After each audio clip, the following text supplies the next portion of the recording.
Hi friends, ఈరోజు మనం third class to 10th class వరకు ఉన్న తెలుగు టెక్స్ట్ బుక్లో ఉన్న కంటెంట్ మొత్తం ఈరోజు మనం నేర్చుకుందాం. థర్డ్ టు 10th వరకు తెలుగు టెక్స్ట్ బుక్స్లో ఉన్న లైన్ టు లైన్ ఇన్ఫర్మేషన్ ఇందులో మీకు ఉంటుంది. ఇది మనం క్లియర్ కట్గా లైన్ టు లైన్ నేర్చుకుందాము. అనవసరమైన విషయాలు నేను ఎక్కువ టాపిక్ డిస్కషన్ చేయను, గన్ షాట్గా చెప్పేస్తాను ఎక్కడ ఏ బిట్ వస్తుంది అనేది. నేను కూడా డిఎస్సి స్టూడెంట్నే. నేను టెట్కి డిఎస్సికి ప్రిపేర్ అవుతున్నా. ఆల్రెడీ డిఎస్సి రాసాను, కానీ నాకు 4 మార్క్స్లో మిస్ అయింది డిఎస్సి. ఇప్పుడు మళ్ళీ ప్రిపేర్ అవుతున్నా. ప్రిపేర్ అవడంలో భాగంగా మీకోసం ఈ చిన్న హెల్ప్ చూడండి. కంటెంట్ టోటల్ లెసన్లో ఉన్న బిట్స్ కూడా మనం ఇంపార్టెంట్ డిస్కస్ చేద్దాము. ప్రతి లెసన్ లైన్ టు లైన్ ఇందులో ఇన్ఫర్మేషన్ ఉంది. నేను ఆల్రెడీ 4 టెస్ట్స్ రాశాను. అందులో ఎక్కడ ఎటువంటి బిట్ వస్తుందో నాకు కొంచెం ఐడియా ఉంది. అది మీకు ఎక్స్ప్లెయిన్ చేస్తాను. చాలామంది తెలుగు ఏ విధంగా చదవాలి, ఎక్కువ మార్కులు రావడానికి ఎలా చదవాలని అడుగుతున్నారు. వాళ్ళకు కూడా చాలా ఉపయోగపడుతుంది ఈ వీడియో. స్కిప్ చేయకుండా లాస్ట్ వరకు చూడండి. మనం already 3rd class 4th class discuss చేసుకున్నాము. ఇప్పుడు 5th క్లాస్ నుండి స్టార్ట్ చేద్దాము.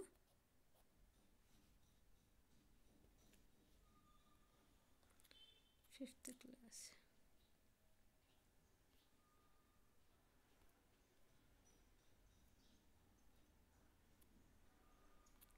ఇందులో ఇంపార్టెంట్ ఒకసారి చెప్తాను. తోటతల్లి రాసింది ఎవరు? సింగిరెడ్డి నారాయణ రెడ్డి.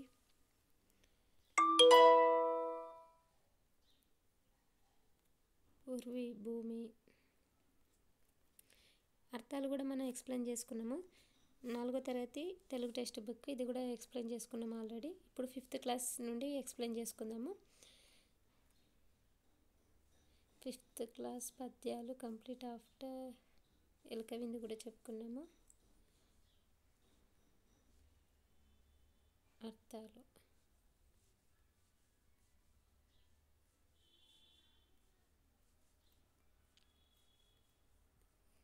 ఇప్పుడు 5th క్లాస్. అందరు చాలా జాగ్రత్తగా వినండి. లైన్ టు లైన్ ఎక్స్ప్లెయిన్ చేసుకుందాం. ఒక్కసారి వింటే సరిపోతుంది. పాఠం పేరు ఇతివృత్తం ప్రక్రియ. మన జెండా లెసన్. దీని యొక్క ఇతివృత్తం ఏంటంటే దేశభక్తి, ప్రక్రియ గేయం. యాదగిరిగుట్ట ఇతివృత్తం దర్శనీయ స్థలం, సంస్కృతి, ప్రక్రియ వ్యాసం. థర్డ్ సాలార్జంగ్ మ్యూజియం ఇతివృత్తం దర్శనీయ స్థలం, చరిత్ర, ప్రక్రియ డైరీ. నీడ ఖరీదు ఇతివృత్తం హాస్యం, మానవ స్వభావం, ప్రక్రియ కథ. నీతి పద్యాలు ఇతివృత్తం నైతిక విలువలు. ఏ పద్యాలైనా ఇతివృత్తం నైతిక విలువలే ఉంటుంది. ప్రక్రియలు పద్యాలు. నెక్స్ట్ తెలుగు సంవత్సరాలు ఇతివృత్తం సంస్కృతి, ప్రక్రియ కథనం. మనసుంటే మార్గం ఉంటుంది లెసన్లో. ఇతివృత్తం వికలాంగుల పట్ల సున్నితత్వం, ఆత్మవిశ్వాసం, ప్రక్రియ లేఖ. బోనాలు లెసన్లో ఇతివృత్తం సంస్కృతి, ప్రక్రియ వ్యాసం. చిట్యాల ఐలమ్మ ఇందులో ఇతివృత్తం స్ఫూర్తి, తెలంగాణ చరిత్ర, ప్రక్రియ గేయం. వృధా చేయడం ఇందులో ఇతివృత్తం పర్యావరణ స్పృహ, ప్రక్రియ సంభాషణ. క్రిస్మస్ ఇతివృత్తమేమో సంస్కృతి, ప్రక్రియ వ్యాసం. గోపిడప్పు ఇతివృత్తం పిల్లల స్వభావం, ప్రక్రియ కథ. చింత చెట్టు ఇతివృత్తం పర్యావరణం, ప్రక్రియ స్వాగతం. ఇది ఇంపార్టెంట్. చింత చెట్టు యొక్క ప్రక్రియ ఏంటిదంటే స్వాగతం. నెక్స్ట్ ఫస్ట్ లెసన్ మన జెండా. మన జెండా యొక్క రచయిత ఎవరో తెలుసుకుందాం. మన జెండా యొక్క రచయిత శేషం లక్ష్మీనారాయణాచార్య. ఇతను స్వరభారతి దేశభక్తి గేయ సంకలనం నుండి తీసుకున్నాడు. తెలంగాణ రాష్ట్రం జూన్ 2వ తేదీ 2014లో ఆవిర్భవించింది. ఇది అందరికీ తెలిసిందే.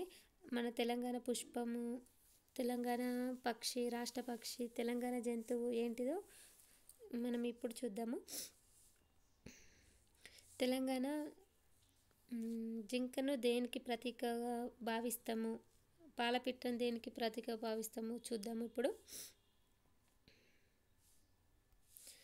తెలంగాణ సంస్కృతి సాంప్రదాయాలు ప్రతిబింబించాల తెలంగాణ రాష్ట్ర ప్రభుత్వం అధికార చిహ్నాలను ప్రకటించింది.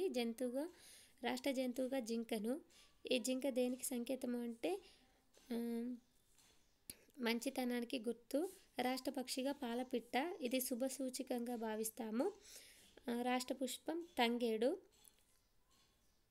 పసుపచ్చగా కలకల్లాడుతూ ప్రకృతి అందాన్ని తెచ్చే తంగడి పువ్వుగా సూచిస్తాము. రాష్ట్ర వృక్షంగా జమ్మి చెట్టు, దీన్ని శమి వృక్షము అంటారు. ఇందులోని అర్థాలు, వెరీ ఇంపార్టెంట్ అర్థాలు. కేతనం జెండా, అంబరం ఆకాశం, ధరతలం భూమి, పర్జన్యం మేఘం. ఇది లాస్ట్ టెట్ బిట్, పర్జన్యం మేఘం. కేతనం జెండా కూడా ఇంపార్టెంట్, పర్యావరణాలు వచ్చింది. ముష్కరులు దుష్టులు, చెడ్డవారు. నెక్స్ట్ సరోజిని నాయుడు గురించి ఉంది. ఈమెకు బిరుదు ఏంటిది? Nightingale of India. ఇదంత ఇంపార్టెంట్ కాదు. Second lesson Yadagiri Gutta. ఇందులో నుండే ఒక బిట్ వచ్చింది, అదేంటంటే తెలంగాణ రాష్ట్రం ఏర్పడ్డాక సప్తగిరి ఛానల్ని ఏ పేరుతో పిలుస్తున్నారు అని వచ్చింది అన్నట్టు. అది ఇక్కడనే ఉంటుంది లెసన్లో. సప్తగిరి ఛానల్ని ఏమని పిలుస్తున్నారు? యాదగిరి అని పిలవడం జరుగుతుంది. అది టెట్ బిట్. అది 2024లోనో 22లోనో టెట్లో ఇచ్చారు ఆ బిట్. యాస్టీజ్ ఇచ్చారు అట్లే. ఎక్కడుంది మీకు చూపిస్తాను. తెలంగాణ రాష్ట్రం ఏర్పడ్డాక సప్తగిరి పేరుతో ఉన్న ఛానల్ని ఏమని పిలుస్తారు? యాదగిరి అని పెట్టారు. ఇది ఇంపార్టెంట్ ఇందులో. నెక్స్ట్ యాదగిరి ఎన్ని కిలోమీటర్ల దూరంలో ఉంటుంది అంటే, రాష్ట్ర రాజధాని హైదరాబాద్కు 60 కిలోమీటర్ల దూరంలో వరంగల్ మార్గంలో ఉంటుంది. అంతే, ఇందులో ఎక్కువ ఇంపార్టెంట్ ఏం లేదు. ఎక్కడుందో తెలుసుకోవాలి అంతే first of all.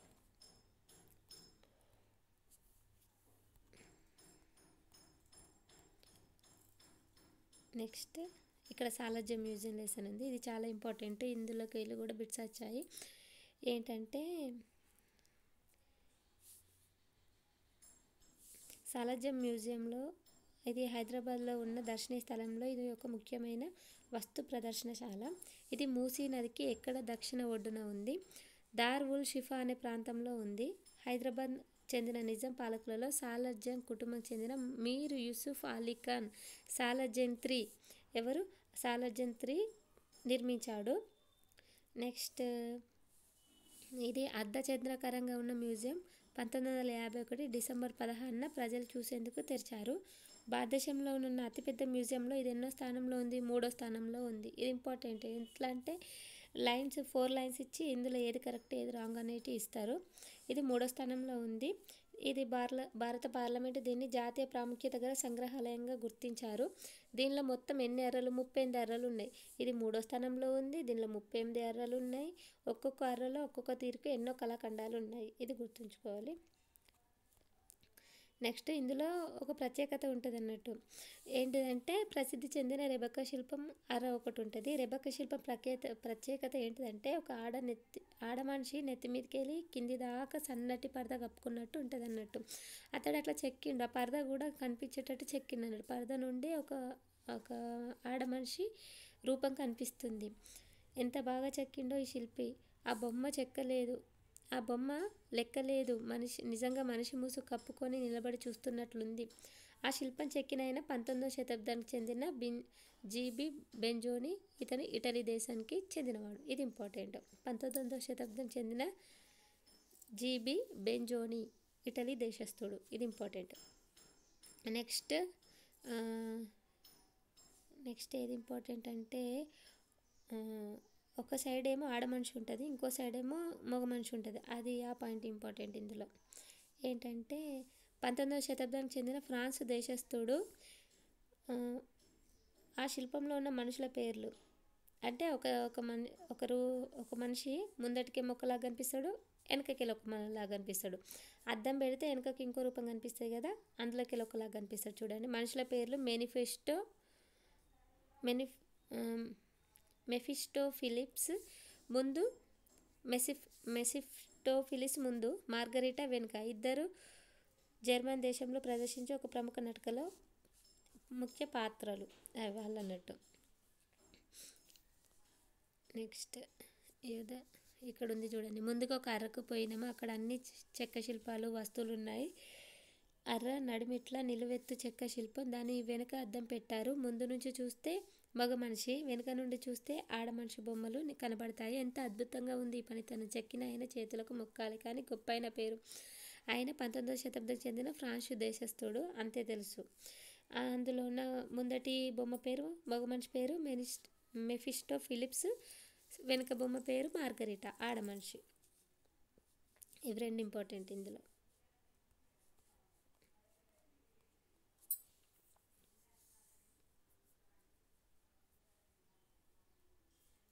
Next para Hyderabad. ఇందులో ఇంపార్టెంట్ ఏం లేదు. 4th లెసన్ నీడ ఖరీదు. నీడ ఖరీదులో కొన్ని జాతీయాలు ఉన్నాయి, చూద్దాం. పిల్లికి బిచ్చం పెట్టు, కాలికి బుద్ధి చెప్పు, నిప్పులు చెరుగు, చెవికెక్కడం, నశాలానికి అంటడం, చిందులు తొక్కడం. ఇవి జాతీయాలు. బిట్ ఎట్లా ఇస్తాడంటే 4 జాతీయాలు ఇచ్చి అందులో ఒకటి కానిది ఇస్తాడు. ఇందులో జాతీయం కానిది ఏది అని అడుగుతారు, అలా ఇస్తారు. సమాపక క్రియలు, అసమాపక క్రియల గురించి ఇందులో ఇంట్రడ్యూస్ చేశారు. సమాపక క్రియలు అంటేనేమో చూశాడు, కాలిపోయింది, పడిపోయాని పదాలు వాక్యాన్ని పూర్తయినట్లుగా తెలుపుతాయి. వాక్యాన్ని పూర్తయినట్లుగా తెలిపితే దాన్ని సమాపక క్రియ అంటాం. అసమాపక క్రియ అంటే వాక్యం సగమే కనిపిస్తాయి మనకు. చూసి, వచ్చి, తిని, ఇటువంటి క్రియలను అసమాపక క్రియలు అంటారు. అంటే పని పూర్తి కాదు అక్కడ, అటువంటి క్రియలు అసమాపక క్రియలు అంటారు. నెక్స్ట్ నీతి పద్యాలు. నీతి పద్యాలల్లో ఫస్ట్ నన్నయ్య ఇచ్చాడు. నన్నయ్య ఇచ్చి ఇది ఏంటంటే అలిగిన నలుగుక ఎగ్గులు ఎవరు రాసిరు అని అడుగుతారు. అంటే ఇక్కడ అలిగిన నలుగుక ఎగ్గులు అని అంటే ఎవరు రాసిరు మనకు అర్థం కాదు, అట్లా గుర్తుంచుకోవాలి నన్నయ్య అని. నెక్స్ట్ తిక్కన గురించి ఇచ్చారు 2 పద్యాలు, ఇవి చూసుకోవాలి మీరు. ఇందులో ఇంపార్టెంట్ అర్థాలు: ప్రీతి, ఇష్టం,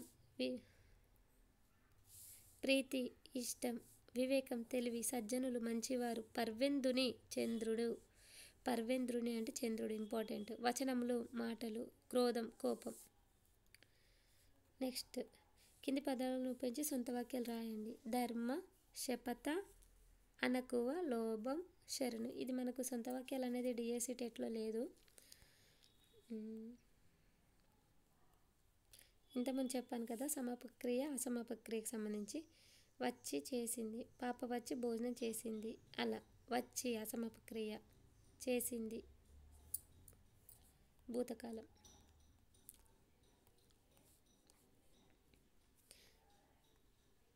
నెక్స్ట్ తెలుగు సంవత్సరాలు. తెలుగు సంవత్సరాలలో మనం తెలుగు సంవత్సరాలు ఖచ్చితంగా నేర్చుకోవాలి మొత్తం. గుర్తుంచుకునేటట్టే చూడండి, ఎందుకంటే పేపర్ టఫ్గా ఇచ్చినప్పుడు అడుగుతాడు ఇందులో తెలుగు సంవత్సరం కానిది ఏది అని అడుగుతాడు అన్నట్టు 4 ఇచ్చి. అవేంటో మనం తెలుసుకోవాలి. 60 సంవత్సరాలు పూర్తయితే తర్వాత మళ్ళీ స్టార్టింగ్ నుండి వస్తుంది, తెలుసు కదా. మళ్ళీ కొత్త పేర్లు వస్తాయి. మనసుంటే మార్గం ఉంటుంది 6th లెసన్.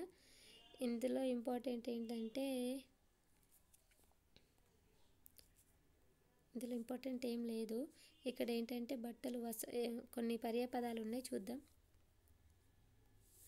బట్టలు, వస్త్రాలు, దుస్తులు. ఎదుగుదల, ప్రగతి, పురోగతి. గమనించడం, పరిశీలించడం, చూడడం. ఆధునికత, నవనీత, అర్వచనీయత. ఊరు, పల్లె, గ్రామం. ఇది ఇంపార్టెంట్. ఆధునికత, నవనీత, అర్వచీనత.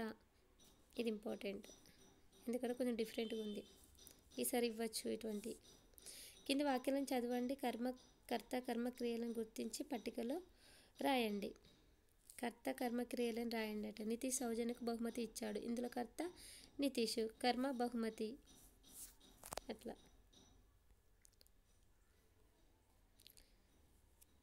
ఇచ్చాడు క్రియ, అలా. బోనాలు లెసన్. బోనాలు చాలా ఇంపార్టెంట్. ఎందుకు అంటే బోనాల నుండి ఒక క్వశ్చన్ లాస్ట్ ఇయర్ వచ్చింది. ఊరడి అంటే ఏంటిది, శాఖ అంటే ఏంటి, అలా ఒకసారి చూద్దాము. బోనం అంటే ఏంటి, బోనం అంటే భోజనం. ఊరడి అంటేనేమో ఆషాఢ మాసంలో దేవి పుట్టింటికి పోతుందని నమ్మకం. భక్తి శ్రద్ధలతో బోనాలు నైవేద్యంగా సమర్పిస్తారు. వస్త్రాలను, కానుకలను, ఓడిబియ్యాన్ని కూడా సమర్పిస్తారు. ఈ తంతును ఊరడి అంటారు అన్నట్టు. ఈ పండుగ ఎప్పుడు వస్తుంది, ఆషాఢ మాసంలో ప్రారంభించి శ్రావణ మాసం చివరి దాకా జరుపుకుంటారు ఈ పండుగ. బోనం అంటే భోజనం, ఇది important. Next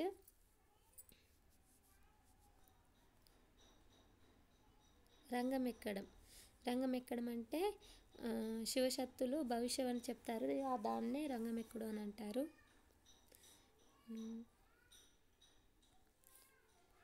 okay. Chityal Ailamma.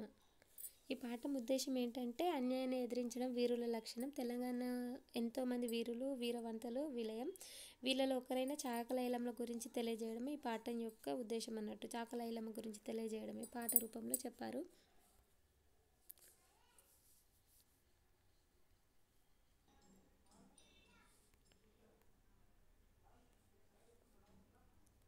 ఇది చిట్యాల ఐలమ్మ సంబంధించి లెసన్. నెక్స్ట్ వృధా చేయడం అంటే ఇందులో ఇంపార్టెంట్ ఏంటి అంటే పోస్టల్ కార్డు గురించి ఒక ఇంపార్టెంట్ ఉంటుంది, అది చెప్పుకుందాం.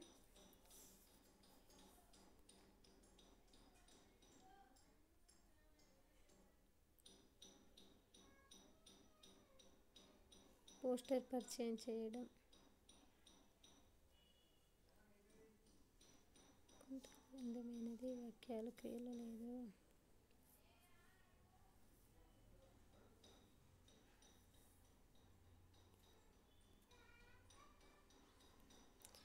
నెక్స్ట్ క్రిస్మస్ పండుగ గురించి ఉంది.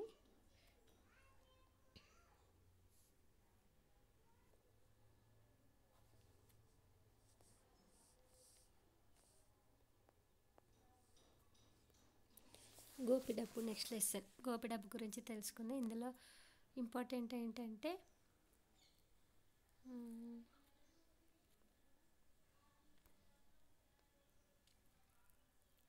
ఇందులో ఇంపార్టెంట్ ఏం లేదు, కింద గీస్తే అంత్య పదం వచ్చేలా ఇంకొన్ని పదాలు రాయండి అని అన్నాను. అంటే రామాపురం, కాపురం, గోపురం, మూపురం, శ్రీనివాసపురం అట్లా లాస్ట్ పదాలన్నీ సేమ్ వచ్చేటట్టు రాశారు. చింత చెట్లు చాలా జాతీయాలు సామెతలు ఉన్నాయి, అవి తెలుసుకుందాం. చింత కూడా లేదురా, చింతకాయలల్లా రాలిపోతున్నారు, చింత నిప్పు, చింత చచ్చినా పులుగు చావలేదు, అలా జాతీయాలు ఉంటాయి.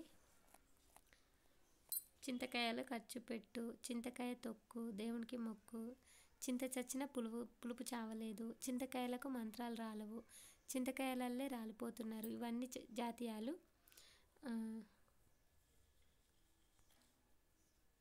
ఇందులో కొంచెం పొడుపు కథలు ఉన్నాయి. నేను 2 అక్షరాల పదాన్ని, నేను ఇంట్లో మొగ్గను బయట వానకు అండగుంటాను, నేనెవరిని చేత్తిరి. ఇలా నేను 4 అక్షరాల పదాన్ని, మొదటి 2 అక్షరాలు అర్థం బాధ, దిగులు చివరి 2 అక్షరాలు కలిపితే కాయలలో పండ్లలో ఉంటా. అంటే ఫస్ట్ 2 అక్షరాలు కలిపితే బాధ, చివరి 2 అక్షరాల్లో కాయ పండ్లలో ఉంటా, గింజ, చింత గింజ. అలా నత్త కాని నత్త, మేనత్త, జనం కాని జనం, భోజనం, ఇవి ఇంపార్టెంట్ ఏం కాదు, మనం ఇంపార్టెంట్ మాత్రమే చెప్పుకుందాం, అలా అయితేనే మనకు మార్క్స్ గెయిన్ అవుతాయి. ఈ లెసన్ నుండి లాస్ట్ అర్థాల నుండి ఖచ్చితంగా ఒక బిట్ వస్తుంది, గుర్తుంచుకోవాలి. అంకుశం ఏనుగు కుంభస్థలం మీద పొడిచే సాధనం. అంజలి 2 అరచేతులు తెరిచి ప్రార్థించడం అంటే నమస్కారం. అంజలి అంటువ్యాధి ఒకరి నుండి మరొకరికి వ్యాపించడం. అండగా, ఆదరంగా, ఆసరా, దన్నుగా, తోడుగా. అంధకారం చీకటి, అంబరం ఆకాశం, ఆశ వంతు భాగం, అఖండ దీపం నిరంతరం వెలిగే దీపం, అజ్ఞుడు తెలివిలేనివాడు, అనుకువ వినయము అంటే అడకువ అంటే అనకువ, అదీప ఏలేవాడు ప్రభువ, అనువు అనుకూలము యోగ్యత.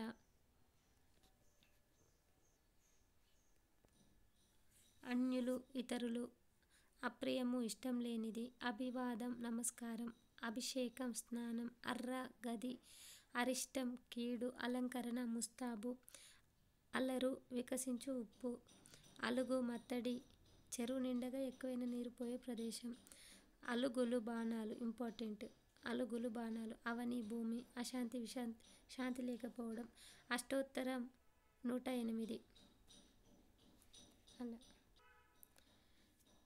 నెక్స్ట్ ఆకర్షణ ఆకట్టుకోవడం, ఆత్మవిశ్వాసం, తనపై తనకున్న నమ్మకం, ఆదా పొదుపు మిగులు, ఆధునికత కొత్తది నవీనం, ఆయుధం అస్త్రం, ఆర్యులు శ్రేష్ఠులు, ఆలి గుంపు సమూహం, ఈనం, ఈనం అంటే కానుక బహుమతి. ఇరవు స్నానం తగిన.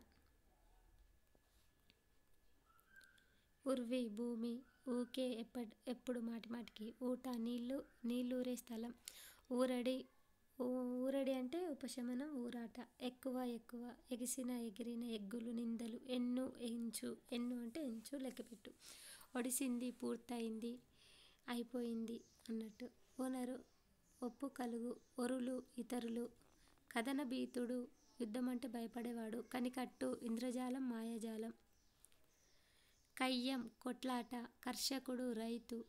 కరుణపరులు, దయగలవారు. కల్పతరువు, కోరికలు తీర్చే చెట్టు, దేవలోక వృక్షం అన్నట్టు. కాలుడు, యముడు, మృత్యువు. కీర్తి, ఘనత, ఖ్యాతి. కేతనం, జెండా, పతాకం. కేరింతలు, ఉత్సవంలో కేకలు. కొరగాని, పనికిమాలిని. కొల్లగొట్టు అంటే దోచుకొను. ఇప్పుడు ఒక పాట వచ్చింది, కొల్లగొట్టి నాదురో. కొల్లగొట్టు, దోచుకొను. కోట, కిల్ల, దుర్గం. ఖగం, పక్షి, పిట్ట. ఇంపార్టెంట్, ఖగం పక్షి, పిట్ట. గండదీపం, గండాలు, కష్టాలు పోవడానికి పెట్టే ఎప్పుడూ వెలుగుతూ ఉండే దీపం, గండదీపం. గర్జించిన, ఉరిమిన. గిరాకీ, వస్తువులు ఎక్కువగా అమ్ముడుపోవడం. గిర్ని, గింజలను పిండిగా చేసే యంత్రం. గుడ్లప్పగించి, బీరిపోయి. గుమ్మి, ధాన్యం నిల్వ చేసేది. ఘనమైన, గొప్పదైన. చలువ, చల్లదనం. చతురత, నైపుణ్యం. చావడి, ఇంటి ముందు స్థలం. చిత్తం, మనసు. చురకత్తి, చిన్న కత్తి. చూవే, చూడిమి. చెన్ను, అందం. చైతన్యం, తెలివి.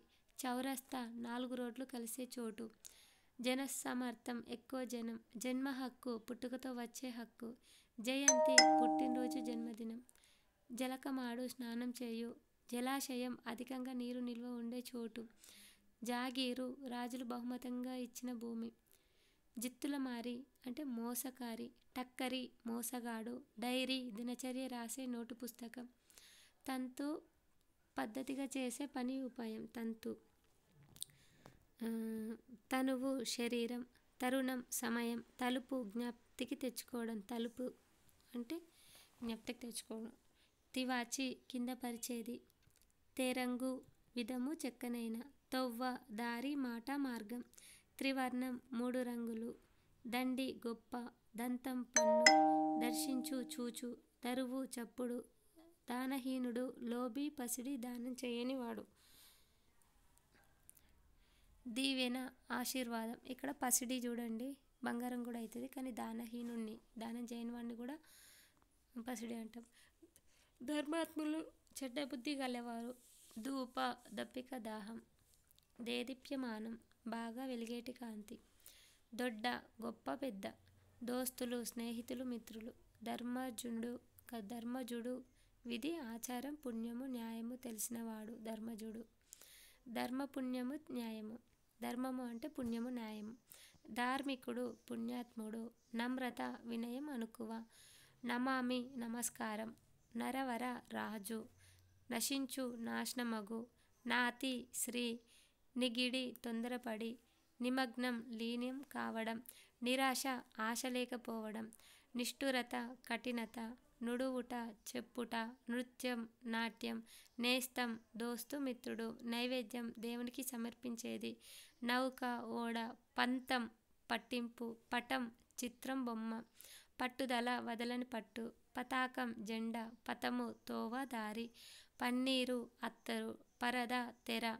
పర్జన్యం, మేఘం. పరవశం, ఆనందంలో మునిగిపోవడం. పారాయణము, ఆశ్రయము, ప్రాపు. పరాయి పాలన, ఇతరుల పాలన. పరులు, ఇతరుల. పరుషములు, కఠినమైనటువంటి. పలువన్నెలు, అనేక రంగులు. పశ్చాత్తాపం, చేసిన తప్పు తెలుసుకొని బాధపడడం. పాతకములు అంటే పాపములు. పవిత్ర స్థలం, పుణ్యస్థలం. పుష్కరిణి, కోనేరు, తామరకొలను. పూనకం, ఆవహించ. పెనిమిటి, భర్త. పెయ్యి, దేహం, శరీరం. పొడ, రూపు. ఇంపార్టెంట్, పొడ, రూపు. ప్రాణమం, నమస్కారం, వందనం.